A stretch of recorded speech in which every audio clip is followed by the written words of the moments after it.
Hi friends, இன்னைக்கு நம்ம April 9 current affairs வந்து பார்க்கலாம். ஃபர்ஸ்ட் என்னன்னா, இந்தியாவினுடைய முதல் முப்படை பாதுகாப்பு நிலையம், அதாவது இந்தியாவினுடைய இராணுவ படை, கப்பற்படை, விமானப்படை, இந்த 3 படைகளும் சேர்ந்து ஒர்க் பண்ணக்கூடிய ஒரு ஒர்க்கிங் ஸ்பாட் மாதிரின்னு வச்சுக்கோங்களேன். அது எங்க ஓபன் பண்ணியிருக்காங்கன்னு பார்த்தீங்கன்னா, மும்பையில் வந்து ஓபன் பண்ணியிருக்காங்க. ஓகே, நம்ம முப்படைகளினுடைய தலைமை தளபதி யாருன்னு தெரியுமா? அனில் சௌகான் அவர்கள் தான். அடுத்ததா, இந்திய கடலோர காவல் படையினுடைய நீர்வாழ் மையம், அதாவது அக்வாட்டிக் சென்டர் எங்க ஓபன் பண்ணிருக்காங்கன்னு பாத்தீங்கன்னா, ராமேஸ்வரத்துல வந்து ஓபன் பண்ணிருக்காங்க. நம்மளுடைய இந்திய கடலோர காவல் படை எப்போ தொடங்கப்பட்டதுன்னு பாத்தீங்கன்னா 1978 தான் தொடங்கப்பட்டது. அடுத்தது பூத் ராப்தா, இது வந்து ஒரு வெப்சைட். இந்த வெப்சைட்டை வந்து எதுக்காக ஓபன் பண்ணிருக்காங்கன்னு பாத்தீங்கன்னா, தேர்தல் குறித்த தகவல்களை தெரிஞ்சுக்கிறதுக்காக பஞ்சாப் மாநிலத்துல வந்து ஓபன் பண்ணிருக்காங்க. அதே மாதிரி நம்ம தமிழ்நாட்டுல என்னென்ன ஆப்ஸ்லாம் இருக்குன்னு பார்க்கலாமா? சிவிஜில் ஆப்ன்றது வந்து நம்ம தேர்தல் குறித்த புகார்களை தெரிவித்துக்கான ஆப்.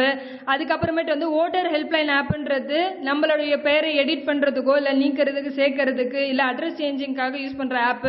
இப்போ எலெக்ஷன் டைம்ன்றதுனால இந்த கரண்ட் அஃபேர்ஸ் எல்லாம் கேட்கறதுக்கு நிறைய சான்சஸ் இருக்கு, நல்லா பார்த்துக்கோங்க. ஓகேவா? ஓகே, நெக்ஸ்ட் பார்க்கலாம். NCDFI, national cooperative dairy federation of India, தேசிய பால் பண்ணை கூட்டுறவு சங்கங்களுடைய தலைவர் யாருன்னு பாத்தீங்கன்னா மீனேக் ஷா. இந்த NCDFI எங்க இருக்குன்னு பாத்தீங்கன்னா குஜராத்ல வந்து இருக்கு. ஓகே, நெக்ஸ்ட் பார்க்கலாம்.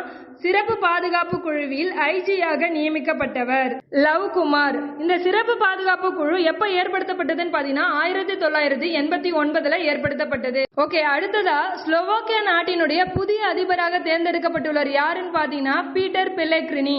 இந்த ஸ்லோவாக்கியா நாடு வந்து எங்க இருக்குன்னு பாத்தீங்கன்னா ஐரோப்பியால வந்து இருக்கு. ஓகே, நெக்ஸ்ட் பார்க்கலாம். 2022 ஆண்டிற்கான ஊக்க மருந்து குற்றவாளிகளுடைய பட்டியல்ல இந்தியா வந்து முதலிடத்துல இருக்கு. நெக்ஸ்ட், 6வது சர்வதேச செஸ் கூட்டமைப்பு வந்து செஸ் போட்டியை எந்த ஐஐடியில் நடத்த போகுதுன்னு பாத்தீங்கன்னா மெட்ராஸ் ஐஐடியில தான் நடத்த போறாங்க. இந்தியாவுடைய நம்பர் 1 செஸ் பிளேயர் யாருன்னு பாத்தீங்கன்னா அர்ஜுன் எரிகாசி. இவர் வந்து தெலுங்கானா மாநிலத்தை சேர்ந்தவர். ஓகே, அடுத்ததா புவிசார் குறியீடு கொடுத்திருக்க 2 பொருட்களை பத்தி பார்ப்போம். ஃபர்ஸ்ட் வந்து என்னன்னா சித்தார், தான்புரா. இது ரெண்டுமே வந்து என்னதுன்னா ஒரு விதமான இசைக்கருவிகள், அதாவது வீணை மாதிரியான இசைக்கருவிகள். இந்த இசைக்கருவிகள் எங்க தயாரிக்கிறாங்கன்னு பாத்தீங்கன்னா மகாராஷ்டிரா மாநிலத்தில் இருக்க மிராஜ் அப்படின்ற இடத்துல தான் வந்து தயாரிக்கிறாங்க. ரீசெண்டா இதுக்கு வந்து புவிசார் குறியீடு கொடுத்திருக்காங்க.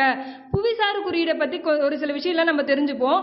அதிகமா புவிசார் குறியீடு பெற்ற மாநிலங்களுடைய பட்டியலில் முதலிடம் இருக்கிறது எதுன்னு பாத்தீங்கன்னா உத்தரப்பிரதேஷ். 2வது இடத்துல தான் வந்து தமிழ்நாடு இருக்கு. புவிசார் குறியீடு எப்போ ஏற்படுத்தப்பட்டதுன்னு பாத்தீங்கன்னா சட்டம் வந்து 1999 வந்து உருவாக்கப்பட்டது. நடைமுறைக்கு எப்போ வந்ததுன்னு பாத்தீங்கன்னா 2003 வந்து நடைமுறைக்கு வந்தது. இந்த GI இண்டெக்ஸினுடைய தலைமையிடம் எங்க இருக்குன்னு பாத்தீங்கன்னா சென்னையில தான் இருக்கு.